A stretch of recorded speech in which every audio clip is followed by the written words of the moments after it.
دیکھیے ہمیں دین اگر سمجھنا ہے تو ہمیں پیچھے کے پیچھے جانا پڑے گا یہاں تک کہ حضور تک پہنچ جائے. البتہ حضور تک پہنچنے کا مطلب کیا ہے؟ ایک حضور نے ہمیں قرآن دیا، ایک حضور کی سنت، دونوں کو ہمیں اختیار کرنا پڑے گا. اب یہ ہے کہ قرآن مجید کی کسی آیت سے استدلال کرنے میں اختلاف ہو سکتا ہے، کسی حدیث سے استدلال کرنے میں اختلاف ہو سکتا ہے، حدیث بعض اوقات کنٹراڈکٹری بھی آ جاتی ہے. ان کے مابین توافق پیدا کرنا یہ ایک بڑی علمی جدوجہد ہے.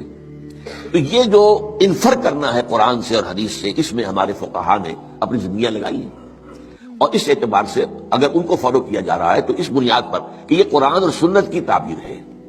لیکن اصل میں ہوا کیا ہے، جب ہمارا دور زوال شروع ہوا، امام ابو حنیفہ نے تو یہ کہا تھا کہ اگر کوئی صحیح حدیث تمہیں مل جائے میرے کسی موقف کے خلاف تو میری بات کو اٹھا کے دیوار پر دے مارنا. لیکن اس کے بعد یہ ہوتا ہے کہ فرقہ پرستی شروع ہو گئی ہے.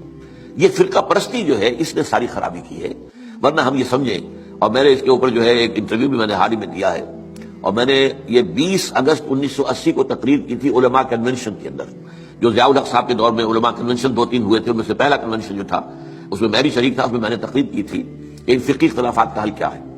تو میں نے کہا تھا کہ جہاں تک تو فیملی لاز ہیں اور پرسنل لا، اس میں ہر فقہ کو کھلی آزادی ہونی چاہیے، کیونکہ بڑے سینسیٹیو ایشوز ہیں. عقائد کا معاملہ ہے تو سینسیٹیو ہے. اب نماز میں فرض کیجئے یا روزے کے اندر اگر آپ طے کر دیں فلاں وقت پر روزہ کھولنا ضروری ہے، تو ہو سکتا ہے کسی فقہ کے نزدیک اس وقت روزہ کھولنا درست نہ ہو. تو ان چیزوں کو تو چھوڑ دیا جائے لوگوں کے فقوں پر، let them do what they are got to do. لیکن لا آف دی لینڈ میں کسی فقہ کو تسلیم نہ کیا جائے، بلکہ سب کو تسلیم کیا جائے. اب اس میں میرے فرق کو سمجھ لیجئے، کوئی فقہ بائنڈنگ نہیں، لیکن تمام فقہوں کو ہم اپنا سمجھے کہ یہ ہمارا ایک اثاثہ علمی ہے، ایک کامن ہیریٹاج ہے، ہمارا تراث علمی ہے.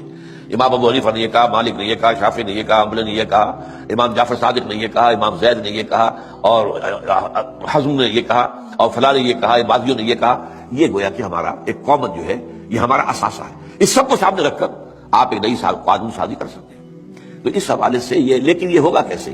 جیسا کہ آپ نے علماء کی بات کی، علماء تو اس کے اندر اتنے سخت ہیں کہ ایک فقہ سے باہر قدم نکالنا گویا کہ آپ ان کے نزدیک کفر ہے. حالانکہ کہتے یہ ہیں کہ کم سے کم 4 فقہوں کو تو میں نے تو 8 گنوائی ہے نا، حنفی، مالکی، شافعی، حنبلی، جعفری، زیدی، عباضی اور ظاہری، یہ 8 فقہ ہیں. یہ 8 میں یہ سب کے سب جو ہے انہوں نے قرآن اور سنت سے استفادہ کیا ہے. ان سب کو رکھے بیک گراؤنڈ میں. جیسے کہ آپ کو معلوم ہے کہ ہائی کورٹ، سپریم کورٹ کے فیصلوں میں یہ حوالے آیا کرتے ہیں کہ بامبے ہائی کورٹ نے فلاں ایسا ہی مقدمہ تھا، اس میں یہ فیصلہ دیا تھا. یہ پریسیڈنٹس ہیں. کلکتہ ہائی کورٹ نے یہ کیا تھا، یا جو انگلستان کی سب سے اونچی جو ہائی کورٹ ہے اس نے یہ فیصلہ دیا. یہ پریسیڈنٹس کے طور پر بطور دلیل اپنے جو وہ ہوتے ہیں فیصلے ان کو کوٹ کیے جاتے ہیں. تو ہم جو ہے فیصلہ اس کے مطابق کر سکتے ہیں. میں کہہ رہا تھا کہ ہمارے جو سنی فقہاء ہیں، وہ جو علماء ہیں، چاروں کو کہتے ہیں حق ہے. حنفی بھی حق ہے، شافعی بھی حق ہے، مالکی بھی حق ہے اور حنبلی بھی. لیکن تمہیں ایک کی پیروی کرنی ہوگی لازم. یہ میرے خیال میں ان کی زیادتی ہے، ان کی فرقہ پرستی ہے. اور اس کی وجہ اصل میں کیا ہے؟ اس میں غلطی ہماری ہے اصل میں، جس کے نتیجہ وہ نکلا ہے. ہم نے نہ دین پڑھنا ہے نہ سیکھنا ہے. ہم نے ایک مولوی کلاس پیدا کر دیا، ایک پروفیشن پیدا کر دیا ہے. حالانکہ اسلام میں کوئی مولوی پروفیشن نہیں ہے، اسلام میں کوئی پاپائیت نہیں ہے، اسلام میں کوئی برہمنزم نہیں ہے. یہ نہیں کہ جب تک برہمن نہیں آئے گا شادی نہیں ہو سکتی، جب تک برہمن نہیں آئے گا ارتھی جو ہوتی ہے اس کو آگ نہیں لگائی جاتی ہے، نہیں ہو سکتی. ہمارے یہاں کوئی برہمنزم نہیں ہے. لیکن چونکہ ہم تو پڑھتے نہیں، ہم نے تو اپنے آپ کو اور طرف لگایا ہوا ہے. تھوڑی سی دینی بنیادی معلومات حاصل ہوں، قرآن اور حدیث کا علم کچھ ہو، تو ہر شخص نماز پڑھا سکتا ہے. ہر شخص جو ہے اپنی بیٹی کا نکاح خود پڑھائے، ہر شخص جو ہے وہ اپنے والد کا جنازہ خود پڑھے، تو وہی گویا کہ پروفیشنل ختم ہو جائے گا. تو چونکہ یہاں فرقہ پرستی ہوئی، پروفیشنلزم آیا. پروفیشن میں آپ کو معلوم ہے کہ پروفیشنل جیلسی از دی رول. اس میں تو جو ہے ایک دوسرے سے حسد اور بغض اور ایک دوسرے کے خلاف، یہ تو لازم ہے.